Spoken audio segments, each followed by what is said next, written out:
Nirmala Sitaraman, the Supreme Court also called the government's move on vaccination arbitrary and irresponsible. Do you think that period is behind us? The corrective action was taken with the impetus coming from the Supreme Court, and now we will have a policy which will relook even the gap between the two dosages, because countries abroad are changing with the mutant varieties of Delta variant coming in.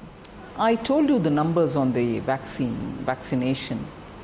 Prime Minister is monitoring it at his level, ensuring that the distribution will be done properly, and also ramping up the capacity which both these Indian producers of vaccination are given for them to use. So ramping up capacity, existing capacity being ramped up, newer facility being brought in, are both being given enough importance. So I am confident that the vaccination, the trajectory it has taken now, will continue at that pace or even improve. Do you still have faith in the India growth story? Of course I do. Of course I do. Because I believe in our Indian citizens' spirit to fight and come up in any kind of an environment, and the way in which they have held themselves together during the pandemic.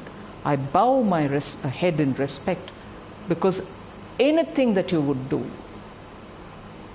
any much that you would do, will not be sufficient to assuage the suffering that they've gone through, the pain that each of the families have endured, and some of them who have suffered because of a sense of guilt because they were not able to help others, all of which I fully recognize and respect.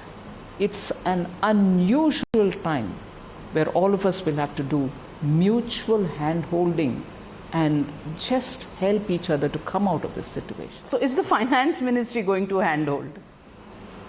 We've done that last time in 2020, and as I said, we'll have to work and do our RBI maximum. has revised its growth figures from 8.3 to 7.3. What's Nirmala Sitaraman's number for this year's growth? I've never engaged in the number game. So have I not engaged in any alphabet game. V shape, U shape, K shape. No.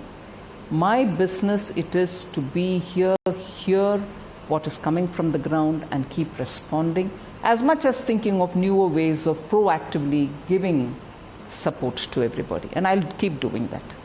Thank you very much, Madam Finance Minister, for joining me on Frankly Speaking. Always a pleasure, but this time, of course, under great duress as the country faces several challenges. We'll be back, hopefully, on a better occasion when we actually see some pot of gold at the end of the rainbow. And let me take this opportunity to thank, through you, all media for the way in which you have kept up the coverage and ensuring people who need help are reached out to.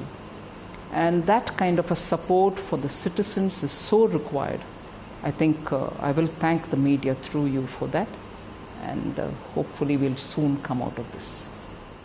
Thank you, Nirmala ji. Thank you.